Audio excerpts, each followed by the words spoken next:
Hello and welcome to Better Offline. I'm your host, Ed Zitron.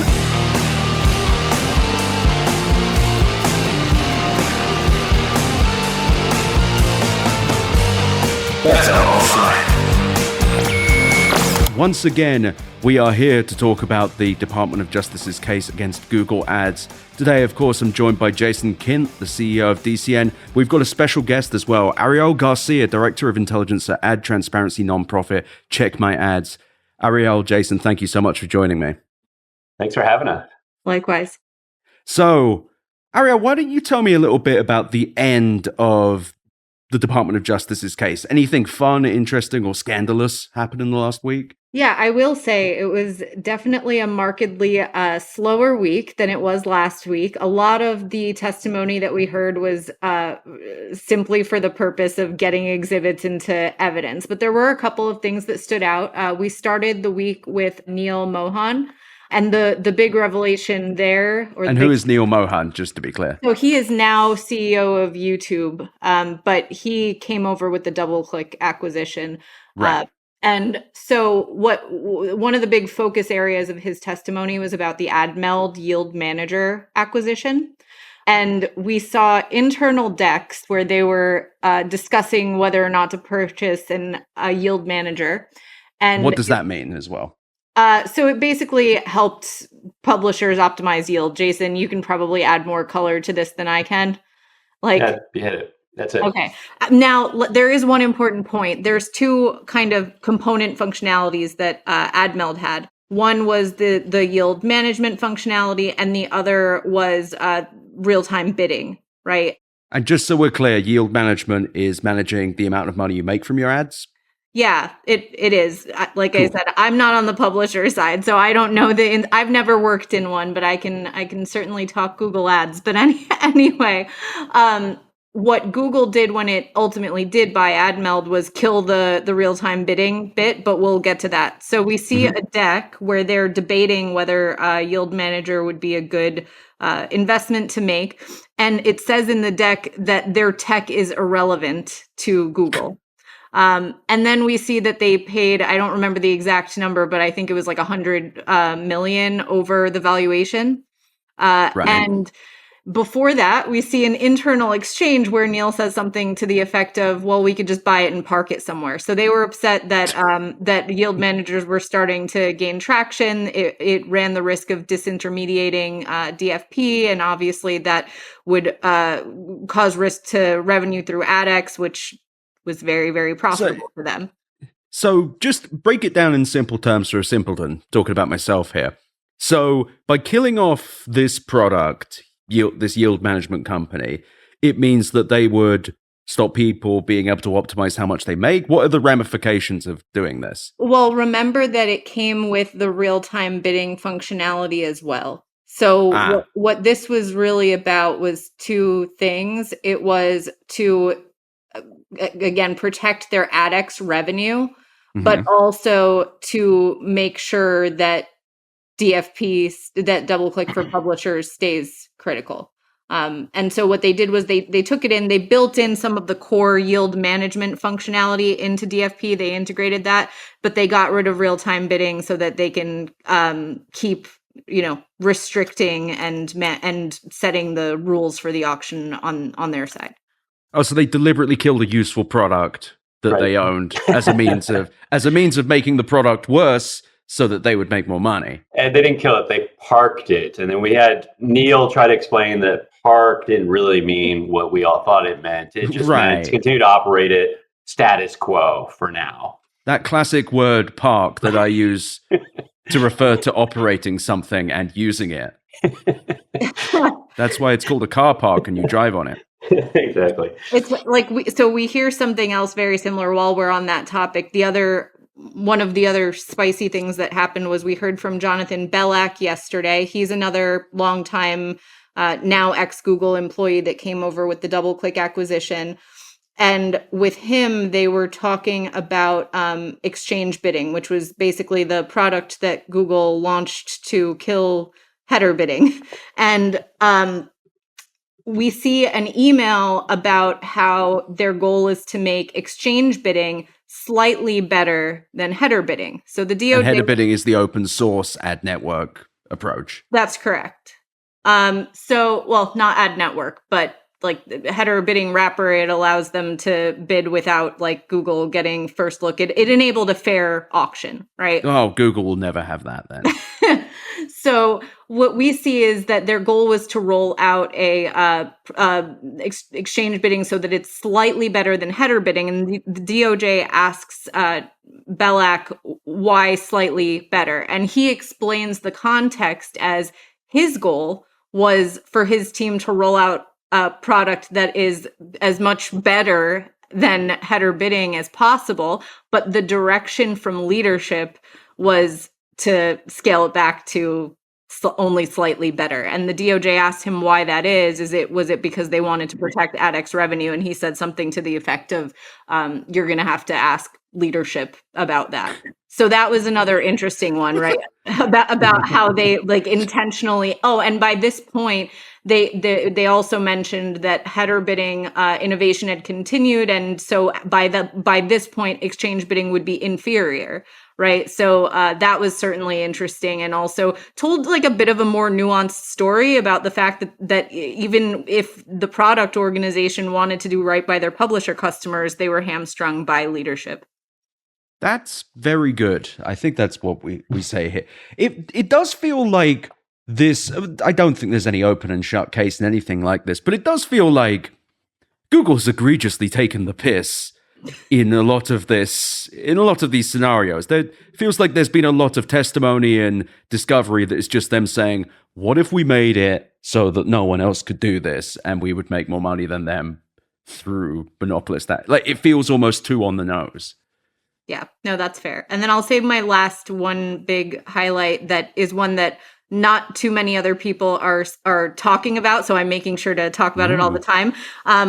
So during Brian O'Kelly's deposition tape, he used to be CEO of AppNexus. Now he is CEO of Scope 3.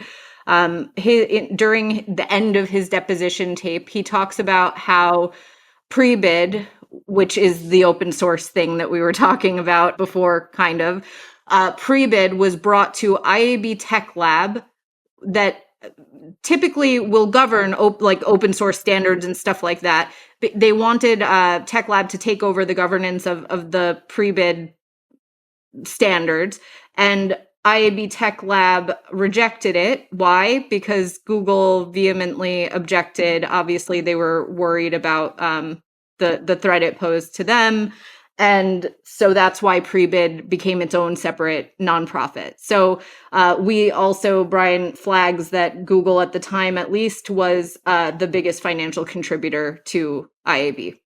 And what is IAB, just for the listeners? Interactive Advertising Bureau. The Tech Lab is a separate entity, to be clear. There is some overlapping governance, but I just don't... I know that there will be a barrage of people that say they're separate. So I'm acknowledging they are separate entities, but there is overlap in governance. The IAB Tech Lab has a lot of standards, like they have the Open RTB standards. IAB itself has its own standards or frameworks that it oversees. But in terms of like the technical standards, that's under the IAB Tech Lab. So they're kind of like a professional association for the ads industry, or digital ads? Yeah. Ads, ad tech, et cetera. I mean, this one, just to jump in, I mean, this one, to be fair, I was not in the courtroom when they read this one in, when they showed this deposition. So I saw the news report on it in Ad Exchange, I think. But, this is a situation where AppNexus, the largest independent ad tech company out there, besides Google at the time, had this open source code that they developed with other players to open up the auctions and create a fair environment against Google. And the report is, and what Brian O'Kelly, the CEO, testified under oath, is that, that they had this and they want to donate it to the industry, right? So you got this industry association that's supposed to be for the betterment of the entire industry, and one company's interests weighed in heavier than the rest of the entire industry, which is, a very clear symptom of the problem we're talking through in all these lawsuits, right? Is that one company's interests outweigh everybody else, and they just continue to gain more and more market share. So that's very concerning. It didn't shed good light on IAB either, frankly. So It feels like we are at this point in the ads industry where things are, if Google is broken up in the way they're suggesting, it's going to have more ramifications than just for Google. It feels like there are organizational shifts that will have to happen as a result. That's right. Like those who have aligned with them, at least. That's right. And I think in moments like this, because we are getting to this moment, frankly, between the search opinion and now this trial where it seems to be headed, sometimes it's hard to think through what this means and the collateral damage. And people worry about the negative, but it also creates a lot of opportunity, right? And so it unlocks and creates oxygen for everybody. And that's the fun part. So have we heard anything more about Jedi Blue? Jedi Blue, the Facebook Google deal that is a big deal or isn't a big deal, depending on who you ask. I looked at Texas in Q1 of next year. Yeah. Is that where the suits are happening? That's where the state AG suit is, and that's where they were able to depose Sundar Pichai, and they were able to depose the Facebook witness. It's come up in a few different ways, and it continues even today, where they are trying to bring Facebook in as a competitor in this relevant market that this suit's all about. And it's the threat of Facebook coming into the market. But the rest of that story is that Facebook didn't really come into the market because they had this sweetheart deal with Google to not come into the market, right? And so we're not telling the rest of the story right now. And I think it's because the Justice Department maybe doesn't need to tell the whole story. They already have enough. But I don't know if you have a different read, Arielle. No, I think that's right. I mean, you're exactly right that it came up like once, but I also agree that's part of the contortion that they're doing. Then the other part of the contortion is still like the market definition contortion. Like just today at the very end, they were going through. We started to hear from a Microsoft employee. Benezer, I think it was, is it Ben John? That's it. It was Ben John. And they were talking about how Xandr had helped Microsoft gain a foothold in ad tech. But if you actually read the documents Google was pointing us to, it was talking about how Xandr invested in video. So we're still ignoring the display market and their like systematic control of it. They're just kind of pointing to all of the other areas that they haven't yet taken completely over just yet.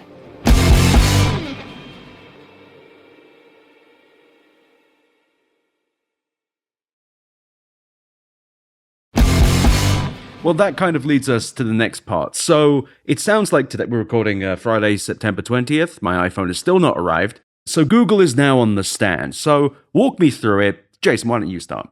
Sure. So they bring up their first witness, who we don't know a lot about because he seems to have disappeared off the internet. But he's been there for nearly 2 decades, and he's one of the few people that didn't leave when the lawsuit was filed. Most of the Google-led defense, the Google attorneys were focused on, I think, 2 things. One was having him draw out on a visual the entire ad tech supply chain and all of Google's components of it, which at first seemed like a good strategy to kind of confuse the room and the judge. But I think at the end of the day, it was more annoying, and it just showed that they were all over the entire marketplace, right? And so it was just a lot of smoke and mirrors. And then the other piece was to try to bring in this element of all these different products serve other types of advertising, be it video, be it app advertising, be it native advertising in stream. And so all these different things that are not actually part of this case, to try to make advertising a larger market than it really is, to make Google look less of a major player, right? So if you can actually bring in Facebook and TikTok, or you can bring in Netflix advertising for video, then suddenly Google's not such a big player, right? But it didn't work. And when the Justice Department followed up, they actually just pulled up an email from this witness where he actually went through and talked about their business in those exact ways, and it really negated everything he had testified. And there were a couple kind of elements of the judge also seeming to get a little bit annoyed and kind of ready to move on. So, yeah. Yeah, it also doesn't seem like their defense is any good. It's just very weird because the search trial, they were all piss and vinegar. They were like ready to rumble. This one, they're coming in, they're like, well, look. This is what we got. Our first witness, who you will see has emailed literally what we're going to claim he isn't saying. It's just weird. Like, they just seem almost discombobulated. Yeah, it did. It felt, this is their first witness, right? So they needed to start strong, and it did not. It wasn't strong. And then, I mean, towards the end, just to kind of get the highlights, the two things happened. One, and this is when Google's attorney was up, but she wanted to bring up some more recent things, right? Like the Trade Desk, one of the companies they compete with, their earnings from last month. She wanted to bring up something from their earnings last month, which is, a year after discovery had closed. Like it's not, it was like a very clear objection from the Justice Department. And that's like something you cannot do. Like it's not exhibit. It's never been, asked about. It wasn't part of the deposition. It's literally from a month ago. And they wanted to bring up a deal that they'd done with Twitter from the last few months, right? And so the judge was like, this stuff is not, it's too early. She said something like, plus it's tainted. Like once all the lawsuits started being filed, like all this stuff is tainted you're giving me. And so that was interesting. And then she said, and you're also talking about this entire ad tech ecosystem, and that feels more like something for remedies rather than liability. So she was saying, like, let's talk about this when we start to break you up. Or when I'm punishing you, we will come back to this. We'll come back to this when we. So everybody in the courtroom kind of looked at each other and made their notes. But at the same time, I don't know if that's definitely a leading indicator of where she's going, but it got our attention. So, Arielle, have you seen anything solid from Google? Like, have they had any wins so far? No, it sounds like I am saying that because I want to believe it and not because no. I truly don't think you're like that. I wouldn't bring anyone on who was just like I may want them to lose, but I want them to lose properly. Yeah, no, sincerely, they do not have a strong argument. The fact that their first witness landed with the judge as though they were trying to basically say, well, wouldn't it be like super complicated to blow us up? If that's your best argument, like, damn. And then the fact that again, first witness, and it felt a little bit like they were resorting to tricks and bringing in documents that weren't part of discovery and that haven't been asked about. It was not a strong way to start.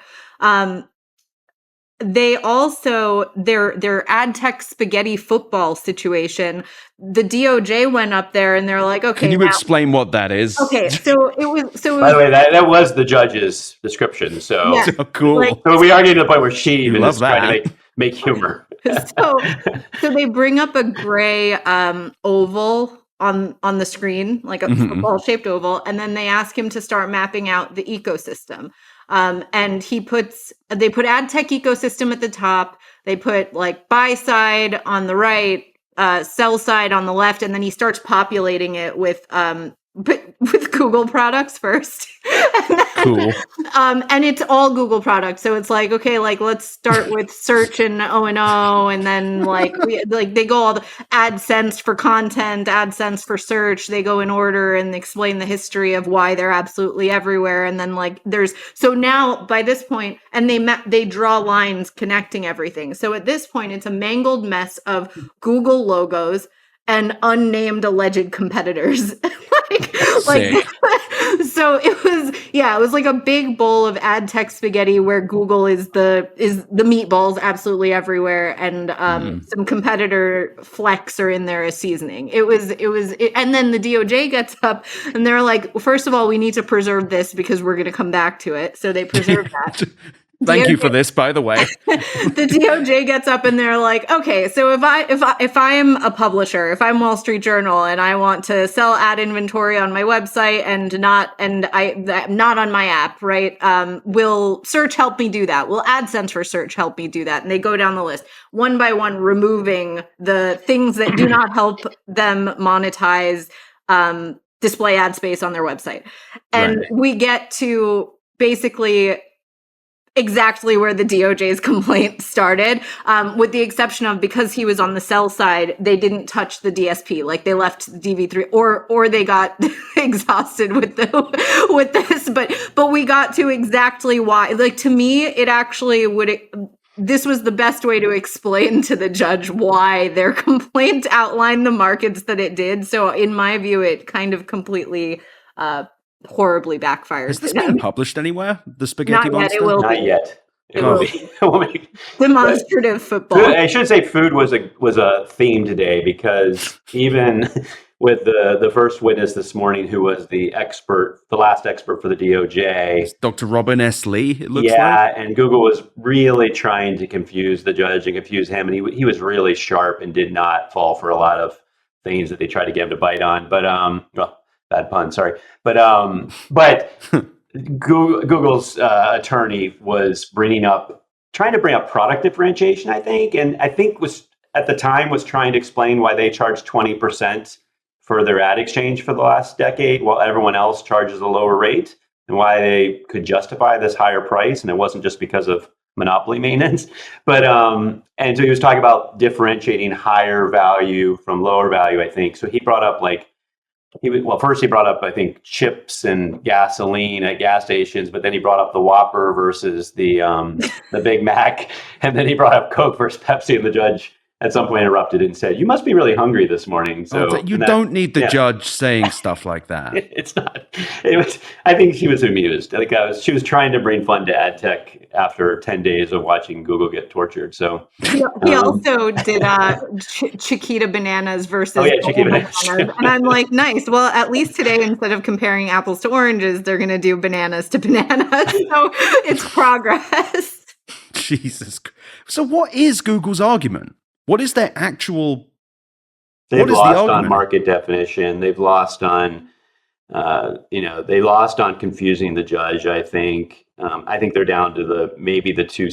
It's this Amex case of two-sided market versus, if it's one market, the whole thing, versus individual markets. But everybody I talk to doesn't think they have a prayer there. Can you walk me through it, despite its flimsiness? Well, one, I'm not an expert on the Amex Supreme Court case, but if you think about a credit card transaction where on both sides it happens all at once, then there is a case that went to Supreme Court.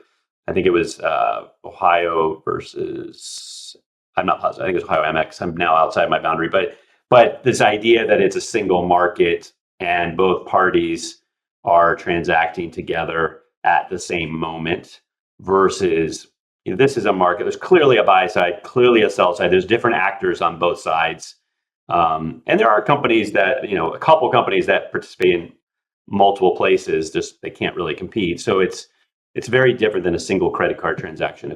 Also, not I'm pretty stupid, but something obvious here seems to be that doesn't Google bid at the beginning and the end of the auction? That's right. Then that really isn't one thing happening in an instant. Right. That's several things. There's multiple places where it comes together then into a, There's a bunch of different things, right? There's prices. When you buy from Amex, it's a single transaction. You don't have an auction. There's lots of different things here that I think just fall apart. So and they also try and make it sound like inherently, in order to serve one side, you have to also serve the other side. That is simply not the case. Yes, there are a few companies that have or had before they got driven out of the market, a DSP, an SSP, and an ad server, right? But there are also standalone DSPs. There are standalone ad servers, a handful of them left, right? There are standalone exchanges. So it kind of falls apart in that way as well. But I agree that is the only I think, unfortunately for them, they've put all of their eggs in that basket. The other arguments that they're making about pro-competitive rationales are just very flimsy. I actually, what are they? I mean, it's so I made buzzword bingo this week. I made bingo cards and I passed them out to the press box. But it's every day we hear they're trying to convince the court that the fees for their products and their growth is justified by the better quality of their product. So they talk a big game about inventory quality and inventory curation via AdX, that they vet they vet the advertisers that are allowed to advertise there. They vet the publishers that are allowed to monetize, and it just has no basis in reality. They talk that about argument's spam. really good if you don't use the internet.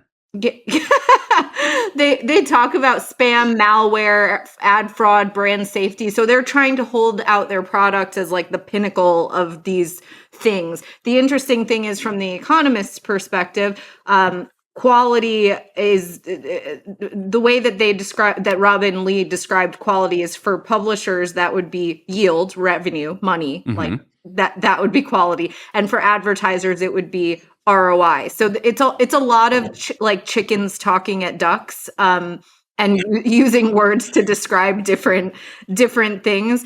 The other thing I would say that they're doing is they jump from perspective to perspective depending on when it's convenient, right? So if something is harming publishers, they'll talk about how it benefited advertisers, but the question here is about the impact to publishers. They do that all day, right? So that's the other kind of little bit of a game that they're playing. They're trying to show that where something was bad for publishers, it was good for someone else. And I think that the DOJ has done a good job of also deconstructing that through largely through their expert witness testimonies. Yeah, the one other thing I'd add on the pro competition, because I felt like I got a taste of it at the end of today, is and it was the first witness. They were talking about the mission of Google to fund the information of the world, and you know, where that probably will go. And I saw this with the search trial, and I saw with the App Store trial that Google, remember, they lost both of those. But they tried to make an argument that all of this conduct and all of this wealth that we're creating through this Android operating system and through this ad marketplace that we create actually helps fund this entire ecosystem, right? So if you can argue that, you know, all this, the way that they're running their conduct to create a bigger ad market actually ends up driving more revenue through to publishers, then they would argue that that's pro-competitive, even though they're taking more and more of the money over time, and they're the one that's worth, you know, $2.5 trillion. Again, through the debt thing that we talked about last time, the publisher debt, that kind of very severely undermines their argument.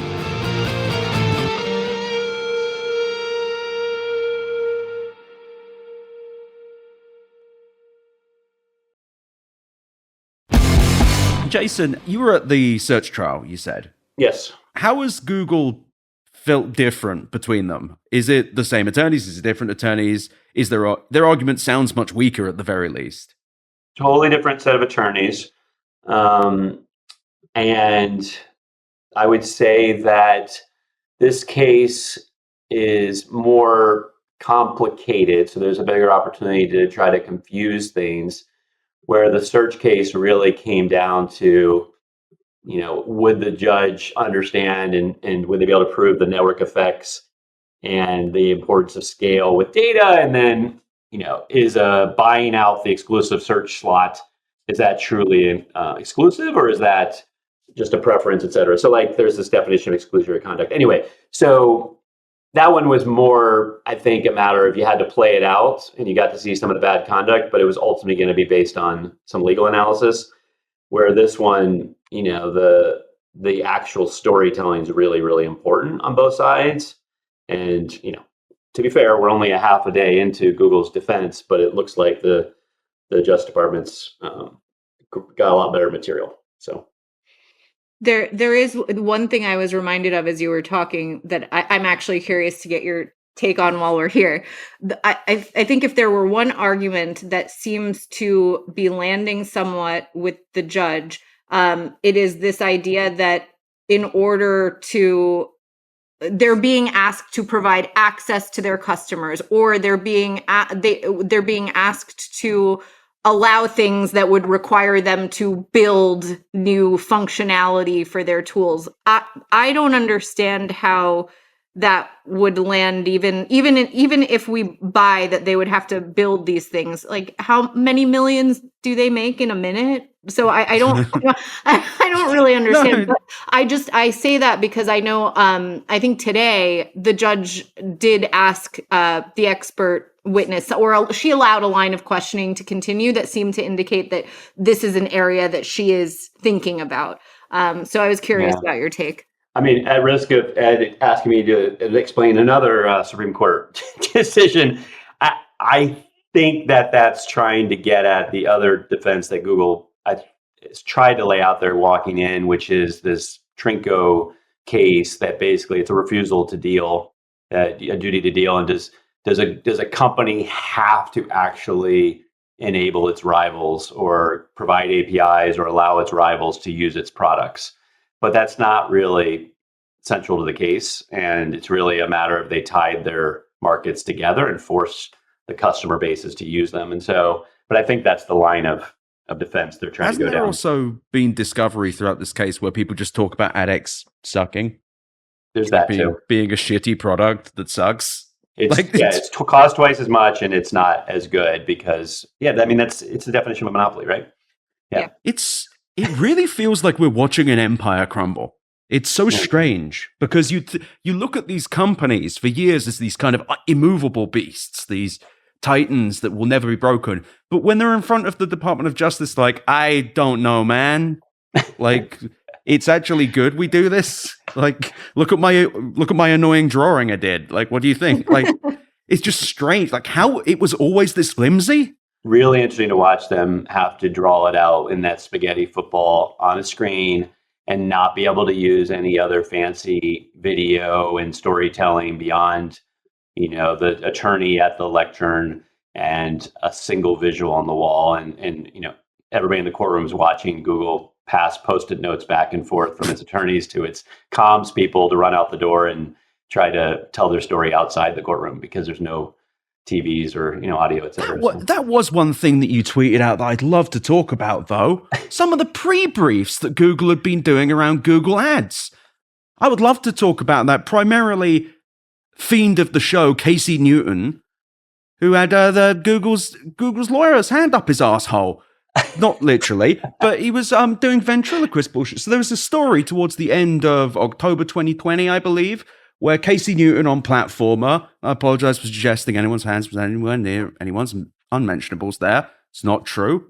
However, Casey clearly, and as per of the discovery, which I will link in the episode notes, Jason, you posted this, they briefed a bunch of journalists, including Casey Newton, and then Casey Newton put out this piece which is like, yeah, here's why I think the Google's argument against the DOJ over it's actually good.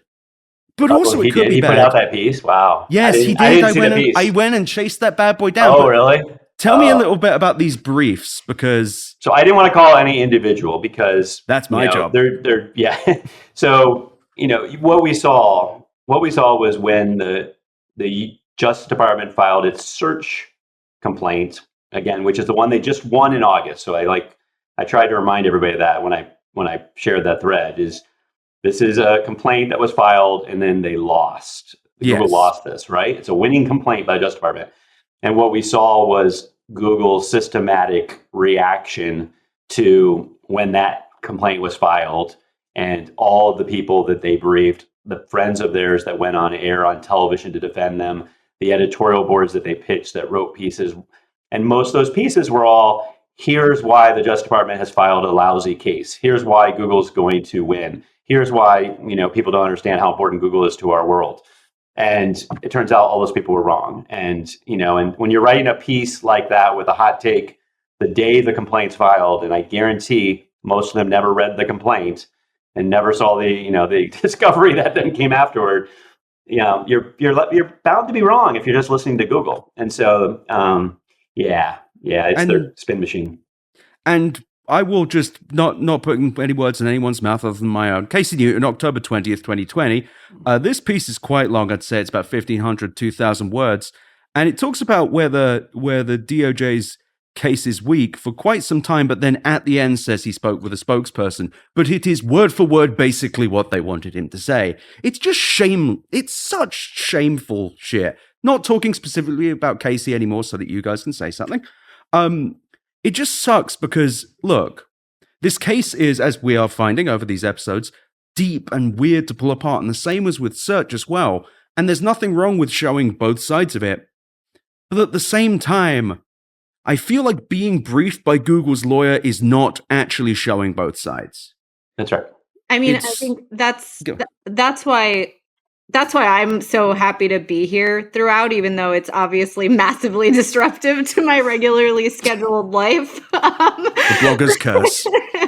But that's exactly why it's so important. Google has so many resources at their disposal. They have such a well-oiled spin machine, and it's very difficult to cut through the noise to give perspective on actual reality, right? So, like, yes, I absolutely have my opinions, but it's been equally as important with this trial to give people resources to develop their own conclusions and to do their own analysis. So, like, we've been pulling the exhibits into a way that's more organized to just try and empower people to usvgoogleads.com. Yeah. We've been hyping it every episode. It's banging work. But, like, yes, so I absolutely love weaving in my commentary into my updates, right? But the reality is a lot of the resources on that website are just that. They're resources so that others have things to look at that aren't coming just from Google's comms team, you know? And I think the problem with Casey's piece, and I am going to bang on him a little bit because he deserves it, is that I actually don't mind even if someone agreed with Google. If someone was just like, I actually think this case is weak, like Nilay Patel, who I have my problems with, he said it was a vacation. I don't know if I agree, but that came off as Nilay giving an opinion, which is fine. Yeah, good PR, whatever, but still his opinion. What Casey did here was present it as if this was some sort of objective analysis. And I think that what frustrates me about a lot of this is I don't believe objective analysis really exists. I think everything's subjective, but also, if you're going to talk to Google's lawyer, talk to the Department of Justice lawyer, if they'll even talk to you. And if they won't, don't talk to Google's lawyer. Yeah. Because you are being influenced, and Google has so much money. It's not like you are helping a pop star. It's not like you're helping your favorite author. You're helping a multi-trillion-dollar juggernaut that controls chunks of the world's economy and knowledge. Yeah. Like, launder their reputation. It's frustrating. And the thing we saw them celebrate at the top of their summary, which is definitely a peeve of mine that everybody on Twitter knows, and I feel like I've made a little bit of a dent there, is Google, and Facebook does this too, puts a blog post up that's labeled often as like news, and then they put down basically a press release, and their whole goal is to get people to share that, right? And so reporters, as soon as they post, will then share that blog post, and Google noted that half of the stories out there had links to their blog post, right? Which is basically just doing their press for them.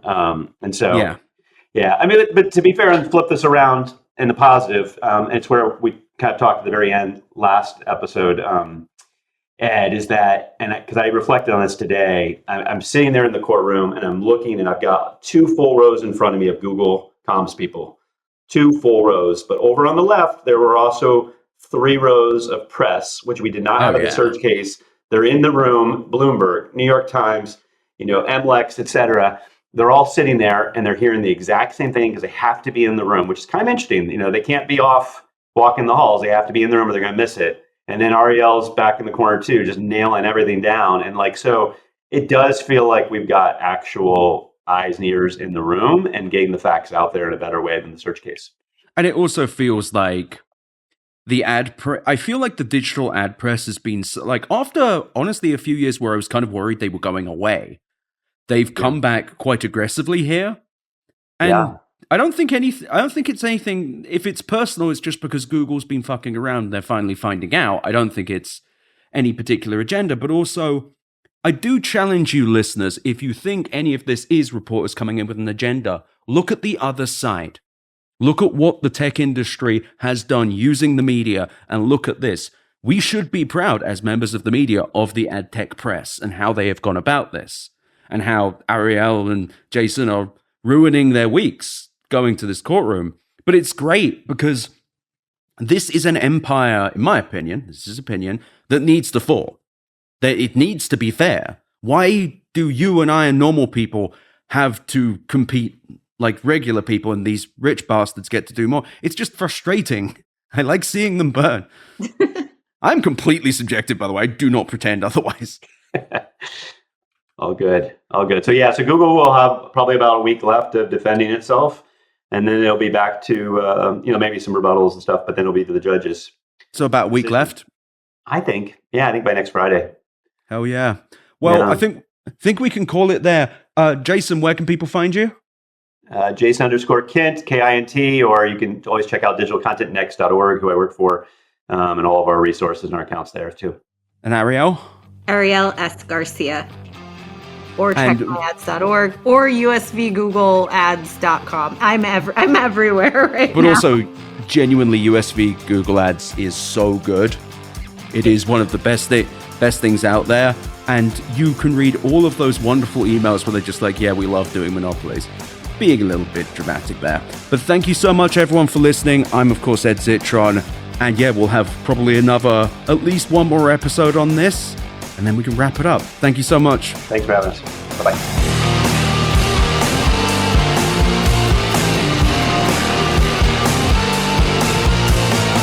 Thank you for listening to Better Offline. The editor and composer of the Better Offline theme song is Matt Osowski. You can check out more of his music and audio projects at matosowski.com. MATTOSOWSKI.com. You can email me at easy@betteroffline.com or visit betteroffline.com to find more podcast links and, of course, my newsletter. I also really recommend you go to chat.wheresyouרד.at to visit the Discord and go to r/betteroffline to check out our Reddit. Thank you so much for listening. Better Offline is a production of Cool Zone Media. For more from Cool Zone Media, visit our website, coolzonemedia.com, or check us out on the iHeart Radio app, Apple Podcasts, or wherever you get your podcasts.